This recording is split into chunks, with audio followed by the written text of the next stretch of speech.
Hello, friends, and welcome to Cannabis Conversations, where each week I bring you all the news and all that's happening in the world of cannabis with a huge variety of intriguing guests ranging from local and small business owners to national and international industry magnates in this growing industry.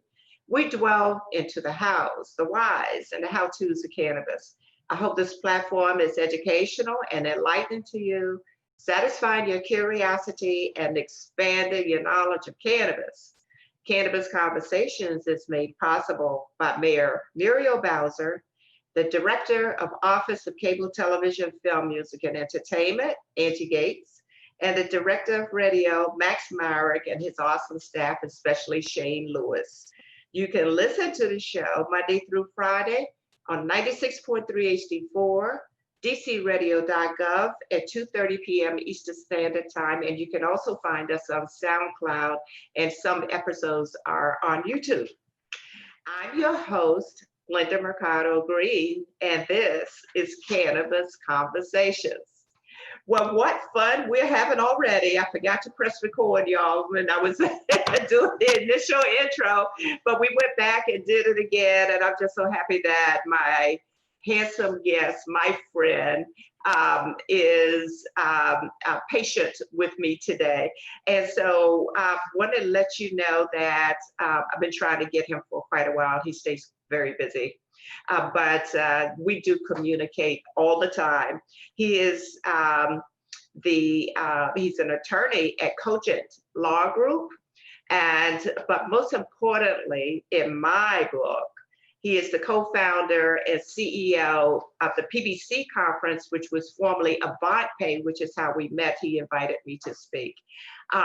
He's extremely accomplished. His bio is very short. When you see somebody send you a two-sentence bio, you know there's a whole lot that we don't know. We're going to get to it.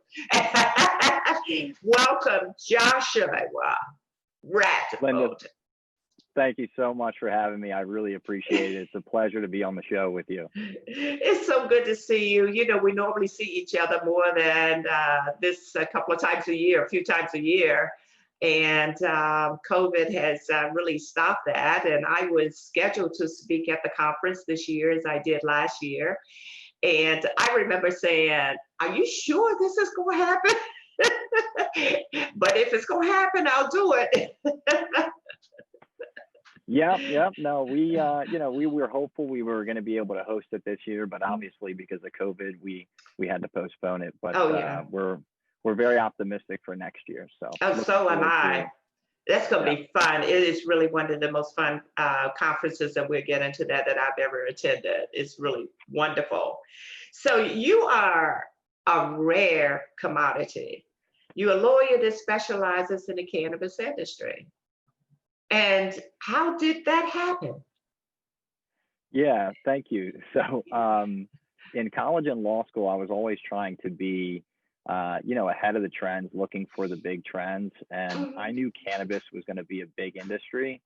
I just didn't know how big it was really going to be. And, now working in the industry, I see it's going to be even bigger than I ever expected. But back then, I knew this was something I wanted to get into. So in my third year of law school, I just started looking around at firms in DC to see who was actually had a cannabis practice, right? And I found that two firms had a practice. These were both boutique firms. And I reached out to both of them, had great conversations, and I ended up getting an internship at one of them, Cogent Law Group. And it was probably within my first 3 months working there. They came to me and they're like, hey, what do you know about cannabis? You're a young guy. You got to be young to know about it. Huh? And it's a stereotype, right? Yeah. It's not, the total truth about it. But the founder, Tom, he's like, hey, we think you'd be great with this. And they had just hired another attorney who came from a big law firm that was strictly focused on cannabis. So me and him kind of partnered up and started growing the practice. So does Cogent still specialize in cannabis or have a cannabis practice? 100%, yeah, and it's growing. So they have a cannabis practice that's growing. They have a fintech practice that's growing. We work with a lot of cryptocurrency related companies, and they have litigation, corporate startup. We work with small and mid-sized companies. So, they're like an all-around firm. We have about 22 attorneys. So it's nice. It's, giving me the ability to do the things that I'm doing, like the PBC conference, which is, that's like my baby. I'm very excited about what we're building with this. So. Okay, so that's a good lead. Tell us about the PBC conference. It was, like I said, Avantpay, and you co-founded that or founded that as well? Avantpay, yeah. I co-founded the Avantpay conference, and at the time we were, more so focused on payments. But what we quickly realized is, if you're going to be talking about payments, you're also talking about banking, and you're also talking about compliance. So what we wanted to do was create a conference that brought together both the leaders from the private sector focused on payments, banking, and compliance, together with the government to try to move the industry forward together. And thankfully, we've been able to do that. Last year, we had Congresswoman Eleanor Holmes Norton speak, which was great. And this year, we have IRS Commissioner Eric Hilton from the Small Business and Self-Employed Division speaking. So we're really excited about that. And I'll speak more about him in a minute, but that's at a high level, where we started and where we're heading now. And it's only how old? 3 years old, maybe? 2 years old? We just hit our 2-year mark. So we had our first conference in September of 2019. We had over 500 registered attendees, 65% of which were decision makers. We had everything from, small cannabis operators to large MSOs. We had financial institutions, payments companies, lawyers, investors, pretty much the whole B2B ecosystem. And I was just ecstatic from what we were able to build that first year. And then we were taking that momentum and putting it into the 2020 show. And then, COVID happened, obviously, but thankfully we still have that momentum, and we have a lot of new initiatives coming out, that are keeping us going and driving into 2021. 2019 was awesome. That was my first year attending and my first year speaking, because it was your first year, right? That's right. And you were, I was just going to say, you were amazing, and I can't thank you enough for participating. Thank you. I was actually nervous because I had just opened my dispensary in 2019. And I didn't know that. You opened it this January, January 24, 2019. So we're coming on our second year anniversary too. And so, I didn't know much about it. I just said yes. And then, just got, all about it when I walked in there and saw all these people from so many different walks of life, so many women, unlike other conferences, that were participating, and speakers, and were vendors in the fact that they were had their businesses that they were promoting there and everything. It was truly wonderful. And like I said, I was very excited when you invited me to come back, but I'll be there in 2021 with bells on. I can promise you that. Thank you so much. Yeah, so we actually made it a point to have diversity in the conference, right? So we wanted at least 50% of our speakers to be female. That was something that we said from the beginning when we first started this, that, hey, there's plenty of great female and male speakers. Let's, try to display that, right? And give everybody an opportunity. So that's what we did. And the other thing I liked was the diversity, which is one of the things you don't normally find at conferences, particularly cannabis conferences, until recently, but that was your first one. And I felt that it was very well represented on all levels. So I'm really proud. And we'll get to, how people can register and, and all of that. But, since you are in the financial realm of cannabis, which, is very difficult for us, and your colleagues, your attendees offer various varieties of helping us manipulate the banking, the financial system, and all of that, because we're a cash business. So on the federal side, safe banking, we've been trying to get that through. You think we'll get it through in 2021? Yeah, I actually think there's a very strong chance that we'll get safe banking passed in 2021. You probably saw the Senate Banking Committee chair to be elected, Pat Mhm, Toomey. He mhm. voiced, that he'd like to support the bill and see it through. So I think that was a really good sign. Um, and if this bill gets passed, I think this would certainly bring more financial institutions into the space, Yes. and it would encourage more banks to start lending to the industry. So at this point, most financial institutions that are willing to work with the cannabis industry are not willing to lend to the cannabis industry So true. yet, So right? true. So I'm thinking that that will change if the Safe Banking Act is passed. And then there's also some in the industry that think if safe banking is passed, that the card networks will get in. So like American Express, MasterCard, Mhm, Amex, mhm. and Visa, which, that would be monumental, right? It would be Um, huge. yeah. So, bringing those major players in from an industry perspective will, create more opportunities and options available for both customers and merchants, right? Like yourself. Yeah. And then from a conference perspective, these opportunities will also create more availability for sponsors to connect with customers and partners, right? So Mhm. just like from an industry perspective, like more opportunities, it'll also be from a conference perspective as well. Yeah, I think that that's really good. And I do think by the time we have the conference next year, there will be some major loosening up on our industry. But I'm just praying for the banking aspect and your idea to create a conference focused on finances and compliance, and that's brilliant.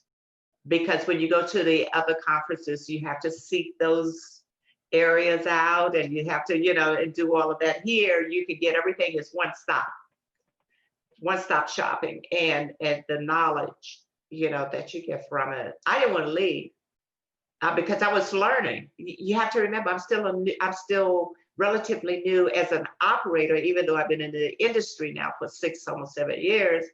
As an operator, it's totally different. And Yeah, certainly. some states, I suppose, in some states that have legalized adult use as well as medicinal, you have more options as to types of payments that can be taken. I'm not sure. I think, across the board, people are still, whether you're an operator in Oklahoma or an operator in DC, you're still dealing with these issues because they all spawn from, federal Mhm, illegality.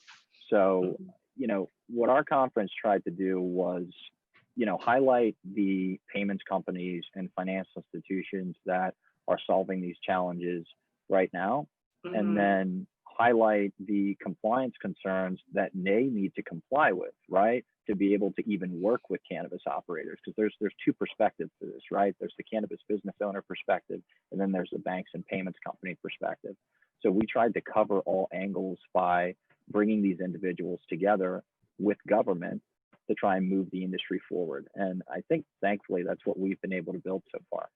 So where's the role of cryptocurrency in this industry? What's the role? Because I know that there's concern. I was at the Federal Reserve Bank in New York as a guest last year. I think it was last year, and and the president of the Federal Reserve Bank was very concerned about cryptocurrency and cannabis because the banks are not accepting our money, and he said, "We're not going to take your charter.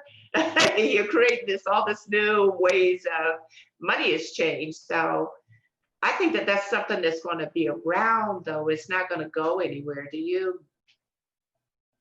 So I think, this new financial like system with cryptocurrency is being built.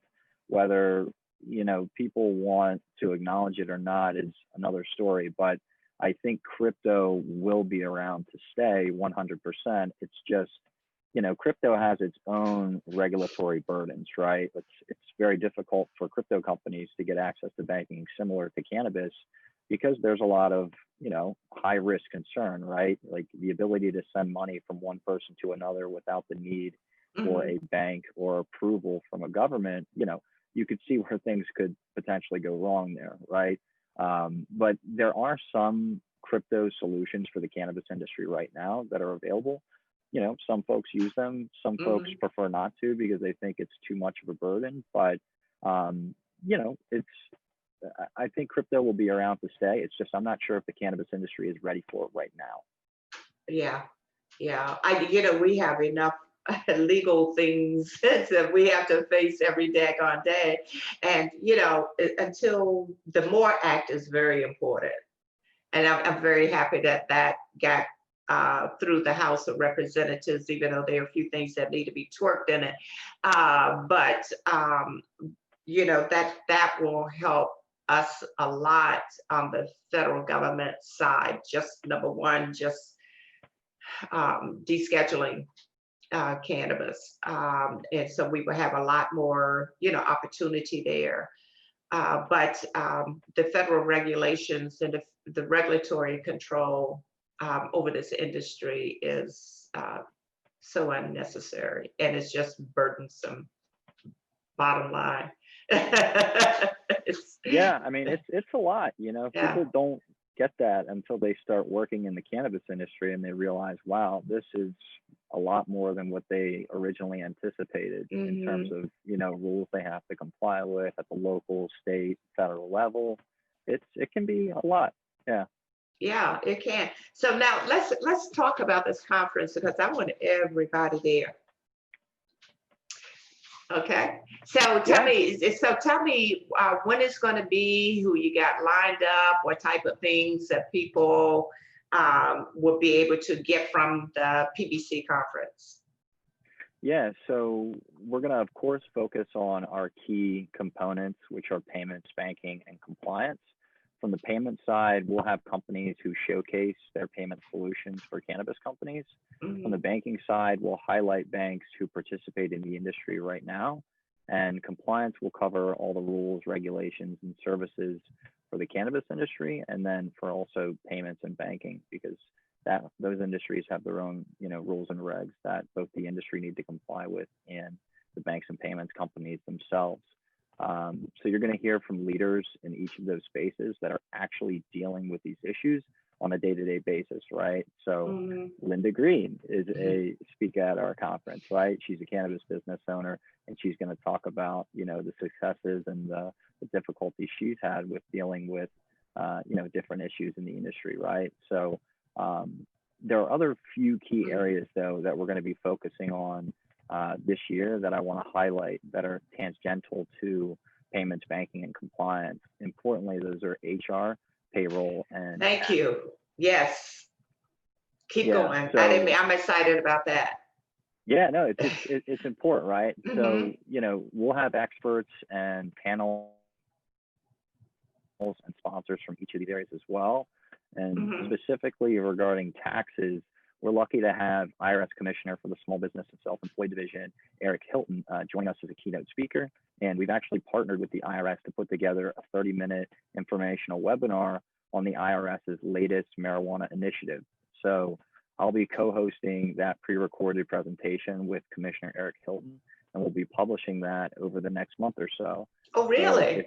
if you, Linda, or any of your viewers have cannabis tax questions that you would like the commissioner to answer, today is actually your last day to submit questions. So I'll send you a link if you have a question, or if any of your viewers have a question. We'd love to pass them over to the commissioner, and hopefully he can answer them.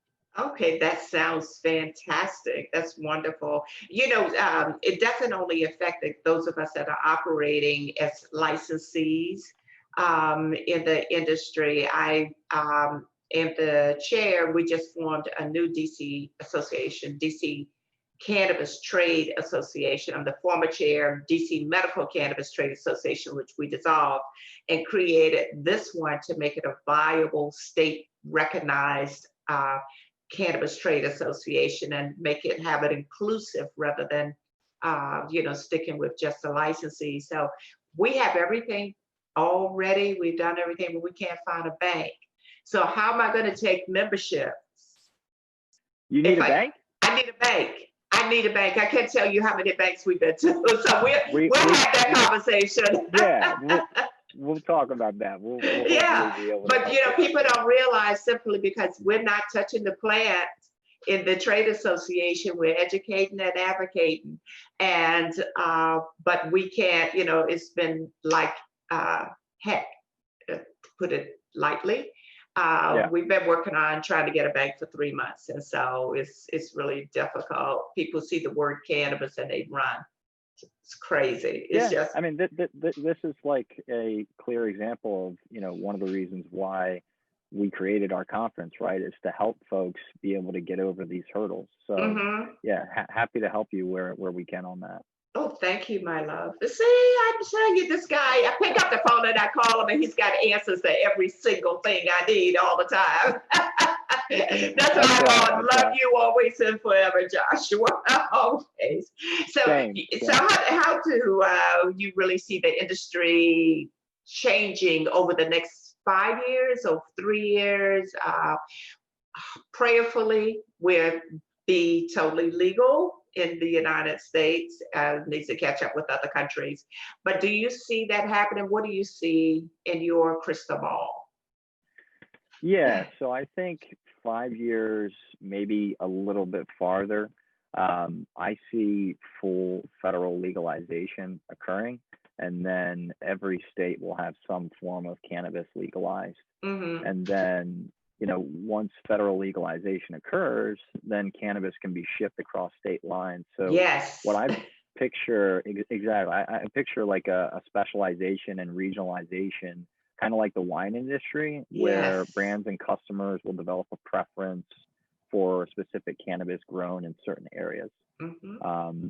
So that's one thing. The other is, I actually have a few crystal ball ideas for this, so you'll let me know if you find them interesting. But we're already starting to see this happening with COVID. I think COVID accelerated this, but I think cannabis will be able to be purchased online and shipped straight to your house within hours, right? Like the idea of having to go into a store and pick up your medicine or pick up what you would like to get. It's so gone. I mean, Amazon's already solved this, and I think similarly, this will be solved for the cannabis industry within the next 5 years.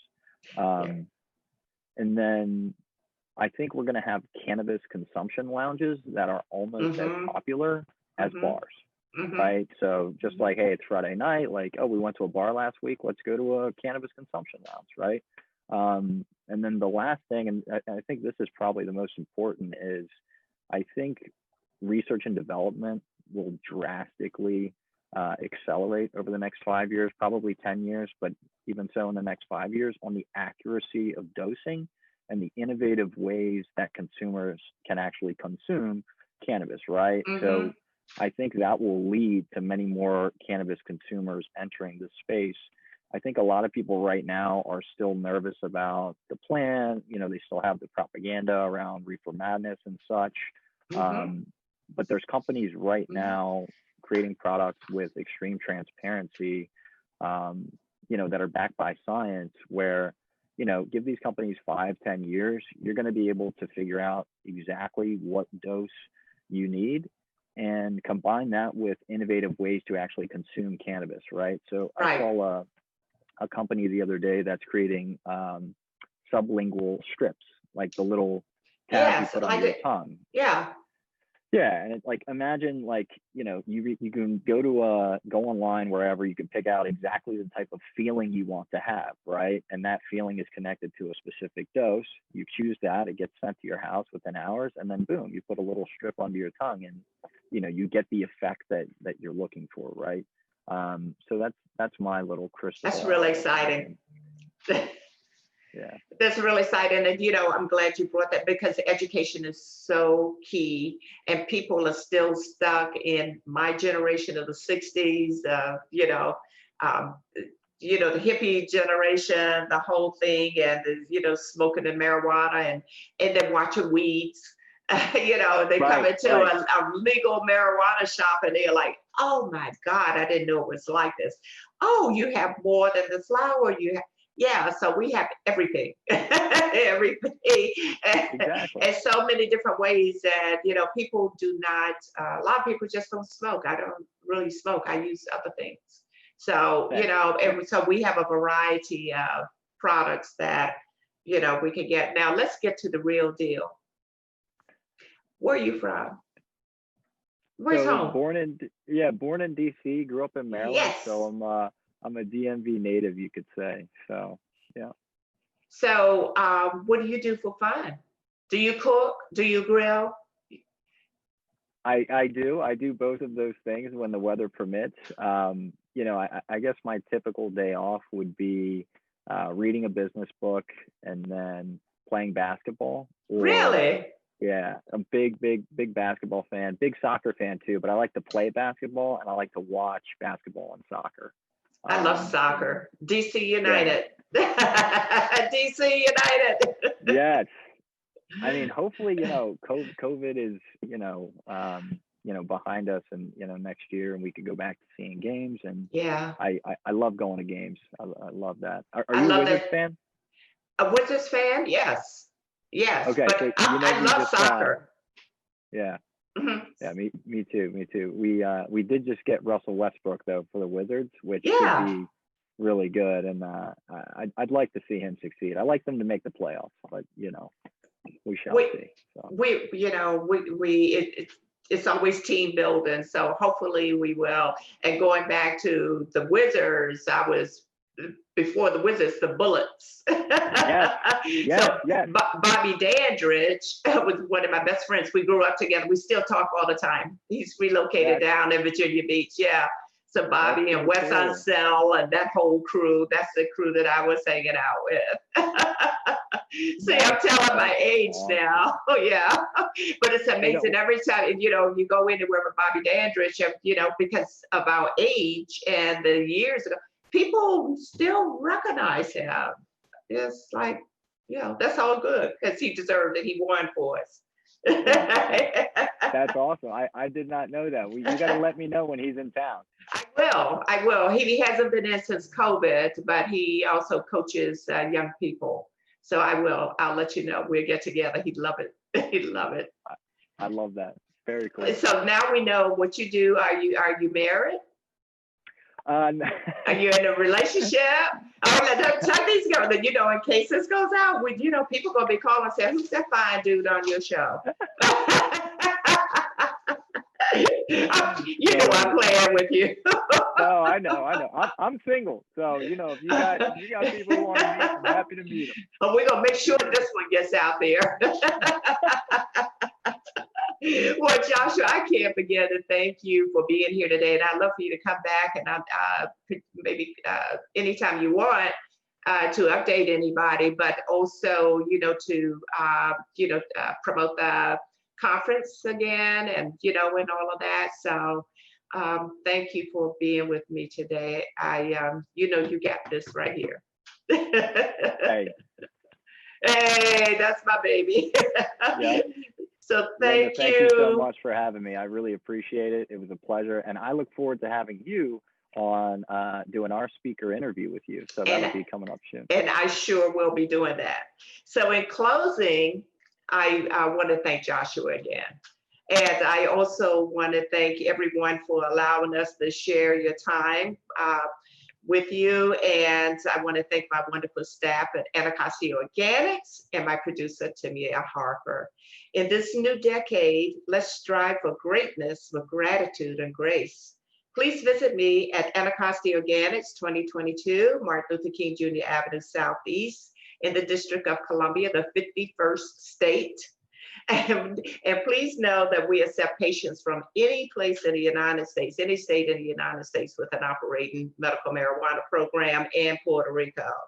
And follow us on Twitter, Instagram, and Facebook. Now, how can people contact you or the conference or?